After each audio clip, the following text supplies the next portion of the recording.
சகுனியின் பாணம் அபிமன்யுவின் வில்லை முறித்தது.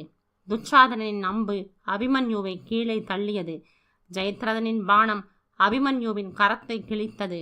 ஆனால் எதற்கும் தளராத அபிமன்யு வாளை கையிலேந்தி தேரிலிருந்து குதித்து பல 100 வீரர்களை வெட்டி வீழ்த்தினான். உடம்பெல்லாம் புண்ணாகி குருதி ஒழுக நிராயுதபாணியாக நின்றான் அபிமன்யு. எனினும் அதர்ம யுத்தம் புரிந்த கௌரவர்களைக் கண்டு அவன் சிறிதும் அஞ்சவில்லை. தொடர்ந்து போரிட்டான். ஆயுதம் இல்லை என்றால் என்ன? அபிமன்யுவின் வீரம் இன்னும் மிச்சம் இருக்கிறதே.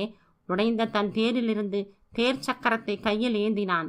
கேடயமாக பயன்படுத்தவில்லை, ஆயுதமாக கொண்டு மீண்டும் தாக்க ஆரம்பித்தான்.